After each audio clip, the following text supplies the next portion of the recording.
Welcome back, folks. It's Marc Steiner right here on your source for cool jazz and more, WEAA, 88.9 FM, the voice of the community. It's funny, a few weeks ago, I guess it was maybe last month, a gentleman came to my office and brought me this play. He said, I've been wanting to read this play, that I wrote this play. It was called Pharaoh, a one-woman play, the life and times of ancient Egypt's female king. And I looked at it and read through it, and I was saying, I should really call this brother and have him come talk about his book. And then last week we had a dinner for people who contributed money to the WEA during our show, and a lovely dinner. And this lovely woman came up and said, I'm in this play. And the play happened to be this play. So serendipity, and we all got together, and here we are in the studio now. So Tim Hogan's with us, who wrote the play Pharaoh, this one-woman play. It's really intensely written. I was blown away by how much is in here. So I was... Usually when you meet a playwright, sometimes you never heard of him, and it's a local playwright, you go, okay, I'll read this. What it's going to be, I don't know, I'll check it out. But it's really intense, and it's loaded full of really cool stuff, and it's a really good play. And then I met Michal Johnson, Michal Johnson, Roxie Johnson, who is director and star of this one-woman play, and welcome. Good to have you both in the studio. Thank you for having me. So it's good. It really is good to have you both here. So let's start. So talk about the genesis of this play, Tim. What happened about 10 years ago, I was always a big fan of ancient history as a kid, and I read an article about a movie that never came out. It was supposed to be Denzel Washington. It was supposed to play Hannibal the Conqueror, and I never knew who Hannibal the Conqueror was, out of Africa. And that reignited my interest in ancient history and seeing ancient epics being told dealing with African history.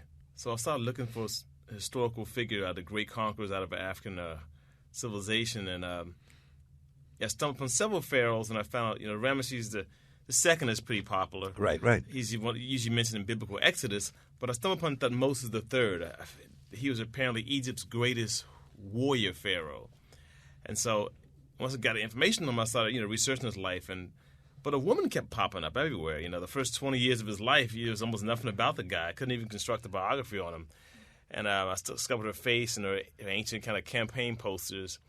And so in the end, I realized in order to tell his story, I had to, in essence, tell her story and make him a supporting character. And at first it was comical at first, my first impressions of her. Very little known, very powerful. Some consider her probably one of the greatest female rulers of all time, yet most people can't even pronounce her name and have never heard of her. I butchered it before we came in the air, so why don't you tell us what the name really is? It's Hatshepsut. Right. And it's funny. Because she was almost lost to history, but she's always been there, right? I mean, they discovered her tomb in 2007. Right. 6 months after I published the book. After you published the book.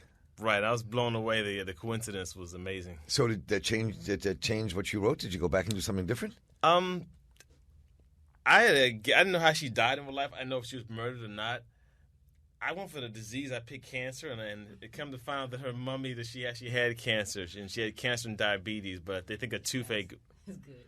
Yeah, because life expectancy was not long back then, so it was like, as I read, she lived to we would consider middle age. After 29 years, whatever, she was ruling Egypt. I've read different things. I mean, Josephus writes that she ruled for 22 years, and other people have written she ruled for 29 years, but whatever that number was. We go for 22. So you're going for 22? 22, yeah. That's interesting. Okay, yeah. Right. Yeah, Josephus wrote a lot about her when he wrote. He was the great kind of Hebrew philosopher, writer back at the beginning of the millennia. Jewish antiquities, yeah. Right. So he wrote a lot about her. So you fell in love with this woman. Yeah, I did fall in love with her. She actually ruined my marriage. You're going to blame it on her. She was my mistress. That is so funny. There's scholars out there.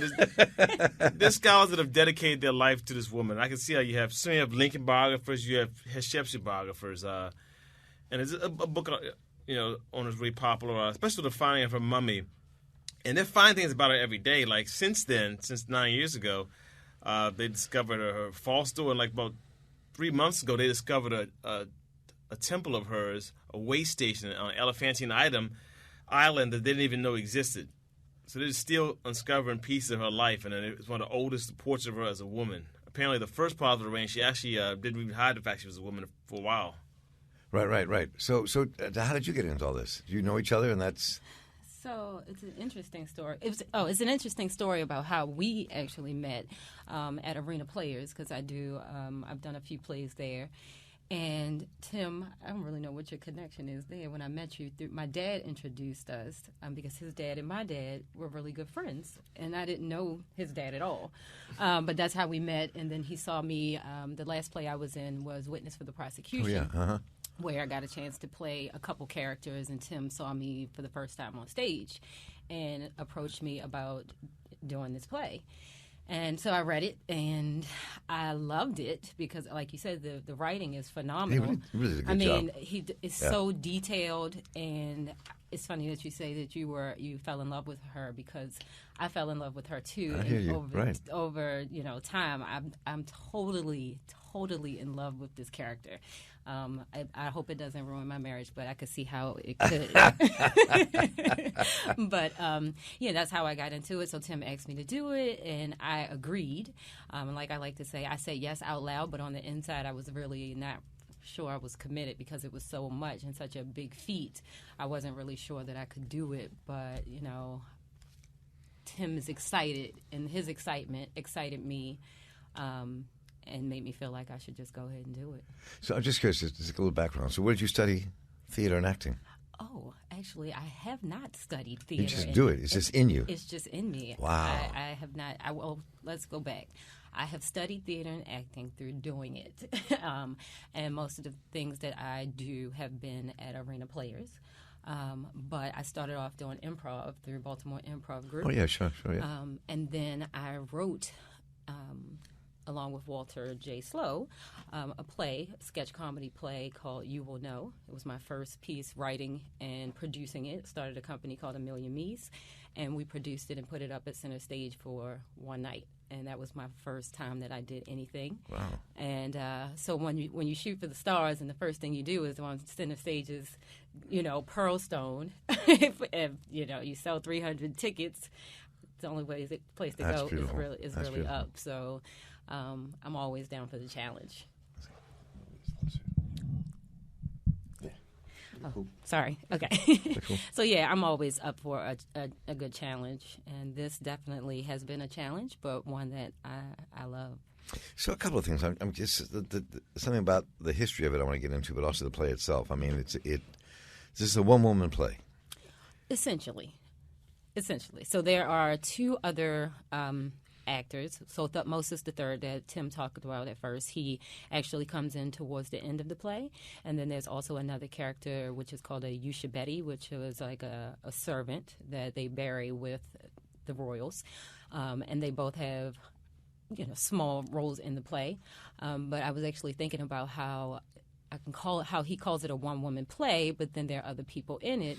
And I was like, well, even a one-woman show, there's always going to be somebody there supporting. It's never you're doing it alone. So with my production company, A Million Me's, it might be my business solely, but I definitely have a lot of great, inspiring minds around me and a lot of support. So in that way, I'm like, I guess it makes a lot of sense. Because there's a lot here. I mean, as I was going through the play, it's a really meaty play. Mm-hmm. I mean, it's not a lightweight thing you have to do here in terms of what you've got to memorize and put together in this character. You didn't make it easy. No, I wasn't thinking I wasn't thinking with the actors in mind. I admire any actors. A one-woman play is a whole different animal altogether. So I have great admiration. I've done it with some other actors before. This is one of the most amazing I've had a chance to work with. I'm just amazed at how they can handle such a piece, and her performance really is a tour de force. Thank you.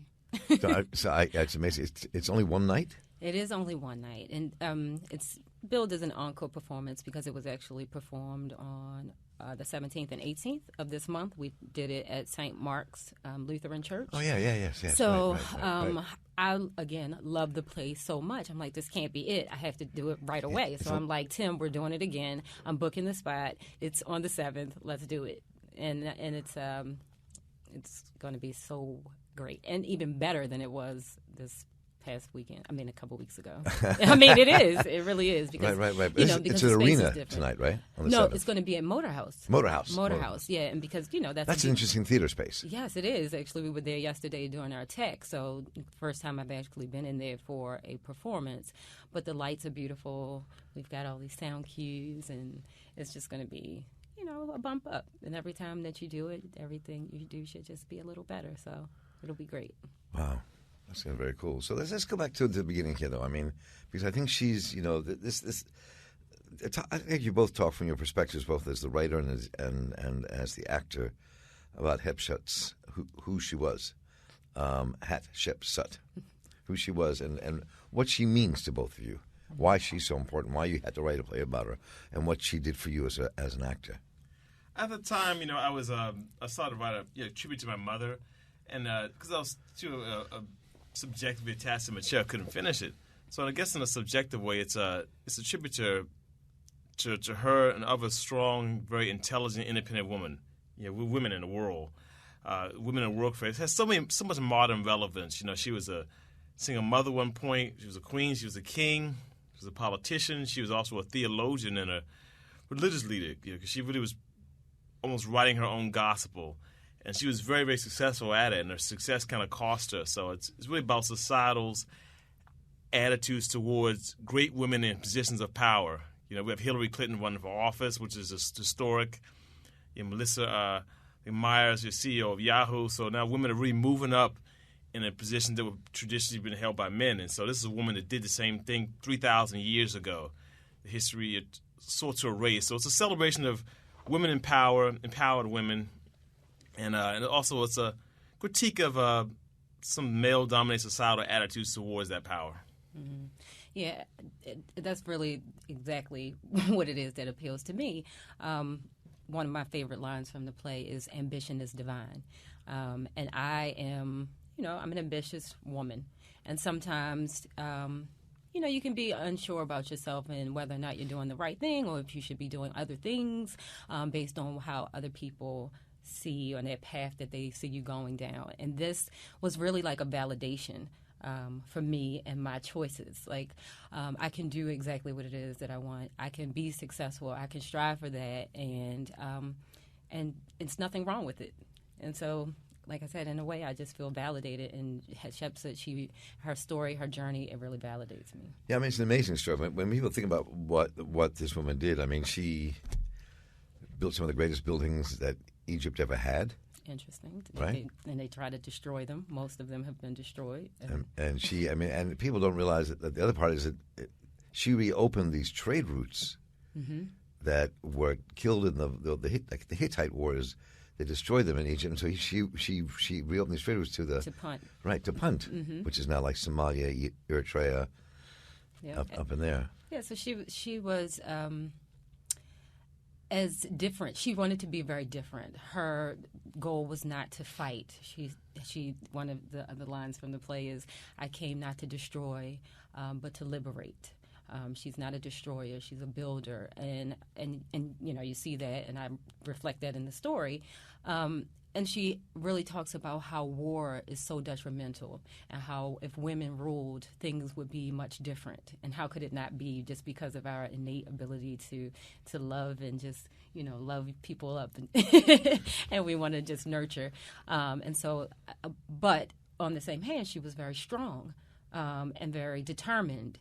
And so it's that dichotomy and having all that live inside you at once. Like, I'm a wife, but I'm also, like I said, very ambitious. So having to balance out those things can be difficult. But again, the play validates that it can happen. And it's nothing new under the sun. That's one thing that she makes me see with them tearing down her monuments. And he compared her to Hillary Clinton. I'm like, love her or hate her, she has done something phenomenal. She's had a great career in public service, and she is now the first woman to be nominated as a presidential candidate. Nothing to sneeze at. You know what I'm saying? It's really a real big deal. And but at the same time, people have continuously. I saw a documentary about her the other day. Like, just woke up in the middle of the night. We were watching it. And it just, documentaries have a way of just connecting you. That's the whole point, just connecting you to the whole. Actually, they did one about her. Yeah, to right, the whole being, Right. And just how there have always been times where the people will try to tear you down along the way, despite what your intention is, despite how much skill you have or what your desire is. There will always be somebody who will try to be a naysayer and bring you down. And Hatshepsut, after she was, even while she lived, but after she died, with them destroying her monuments, like they're trying to erase her from history, is really just reflective of things that have gone on continuously with women. And Yeah. And it's interesting, as a man, that you chose to write this play about a woman. I know. I'm writing a play. I first kind of backed away from it because I realized there's no way of really telling the most story without telling hers. That would be sexist in itself. Right. But I was looking for male, strong, masculine figures, So it kind of, what I approach history is I want to tell a story, but once I get the facts, I accept them as they are. My dad told me to tell the story. Oh, nice. He told me to write this story, boy. And he was. That's a sweet memory. One advice he gave me says a lot of times when a woman is ruling, sometimes they have to be more strong or perceived your diva-like than a man in order for people to respect them. They're the rule of the iron fist somewhat more, and they're judged more and is expected of them more. But I'm glad that I did write it because I'm glad that there's a lot of misogyny going on within the African American community on there. And every community, every community, unfortunately, Right. But I see it, so I think it's a really great thing to be able to give back. It's an ultimate. I don't know if my late mother, knew about her, but she would have loved her. She was right. Very, very pro-feminist. The Andrew Davis School, very womanist. Sounds like something I would have liked. Nice. A lot of African societies were actually matrilineal, and some actually matriarchal. Yeah. Right. So this Western system, which is largely repressive to women, in ancient times, even in ancient historians, ancient Egypt, a woman could get a divorce 3,000 years ago. They could represent themselves in court. They could own property. Agreements. They could own property in ancient Egypt. Yep. Own property. And will it to whoever they wanted to. Right. But when you That's think amazing. about that, I get people angry if I say what I'm about to say. It just come pop in my head. Maybe I shouldn't say it. Do it. But when the monotheists arrived, they squashed all that. Yep. Women's rights, right? Yeah. The power of women. That's one of the things they were scared of was the power women had. She wasn't the only woman, Pharaoh. They had, or at least my last count, I was thinking about it, like 5, 7, maybe 7 different. Sobek Neferu. There's a bunch of them, but they weren't common, but there were 7 of them over periods of thousands of years. Mm-hmm. Right? I don't know if any of them, I don't know their stories, but her story is really unique in the way that she made it happen, which you got to come out and see the play to really hear that story of how she really did it, which kind of amazed me. So do you think you favor her a little bit? Well, yeah. Some say. No, when you see the statue of her, I think so. Tim's vision and the way he, puts things together and it's like, I want you to look like this. And when I transform into the character, it's one thing to be to direct or to produce, but when I put on that costume and get into it, I feel like I am her. Do you ever wear that? Do you wear that fake beard sometimes? Well, we have something that represents it, so I I use it, but I don't actually adhere it because I got to keep moving, so I don't have time to change because I'm up there by myself 90% of the time. So how do you direct yourself? Well, every day. No, it's easy in that way, just because. But how do you tell yourself, well, that's a terrible job? Let me give you these notes. So. Well, Tim's dead. Tim's dead. So he can give some advice Not on a terrible that. job. You know what I'm saying? No. I know what you mean. It's like it could just really be bad because, of course, I'm like, yeah, I'm the greatest, and they're like, no, only at home in the mirror. But no, it turns out that I directed myself, and then within the last week, I talked about my creative partner Walter Slow, who came up in Arena Players. The last week, I kind of performed a lot of it for him, and he was able to give me some notes, and so it just stepped it up a notch. So even with what Tim saw doing rehearsals, all of the rehearsals, when he saw it perform, there were things that he had not seen because I did get some additional notes and assistance right in the week prior to the show. 2 days before the show, I was adding things. The day before, up till 1:00 in the morning, you could try this and you can move and do this and that. So I think he was kind of blown away. Things that he might not have necessarily sanctioned, but that really when happens. you see him, you they're know? great. But some like really good actors, because they have to live this character. They're up there alone Right. by themselves on there, and she has the instinct and an amazing interpretation of the text. She really she doesn't really act as Hatshepsut. I feel like as a channeling. Like she really allows the spirit to embody her. Yeah, and again, Tim's writing when he says that my interpretation of the text is really because he's so thorough. It's not a whole lot that I'll go line for line and really just think about what I. Speaking of laughing loud, you're going to give our listeners a taste. Oh yeah. Okay, so again, it's gonna be That's cool. brief, but this gives you a little insight. All right. Despite what they have said of me, I am not a usurper. I am not a deviant. I am not a false king. I have not sinned. I have not transgressed Amen, and I have not blasphemed the gods. For I am innocent. I am innocent. I have offended none. I am not a divider of our nation. I am not a thief. I do not lust for power. I shall uphold the traditions of my forefathers, like the pharaohs who came before me. I will keep the ma'at. I shall uphold the truth, and I shall maintain the divine order. All that I have been elected for, I have become. And it was not my own doing. It would be selfish to have wanted this, to desire a thing with so profound a cause. It was the gods. And yet my men forever abhor me, and they seek to destroy me. All right, folks. Hatshepsut. Hatshepsut? Hatshepsut. And that's just like a taste. No, that's a taste. That's a taste. I think people need to check this out. I'm sorry it's only one night. This should be. There's so much here between what you have to do in this part and what you wrote. You need to have a little bit longer run than this somewhere. Well, that is the hope and the goal. Like I said, it's not going to end because, you don't just break up with people that you're in love with. So, true. I'm just getting started on my romantic affair with Hatshepsut. Like I said, we did it in September right away to turn around for a one-night-only encore performance. You got to get some funding. I'm hoping that people come out and they should come out and check this out. We are definitely looking for sponsors. I'm sure you are. Absolutely. No. So this is the first time it's been performed. No, this is the first time you've staged the play. I staged it before, 2011. Actress Shawn Williams, she did a really great job with it. It's the first time I've allowed someone else to direct it. In this case, the actress directs it, and it's just such an amazing job with it. So it's a totally new interpretation of it. And before you wrote it as a one-woman play, it was you produced it as a full. It first started off as a multi-character play. We did a theater project. It had 24 different actors in it, and it was totally overblown. Wow.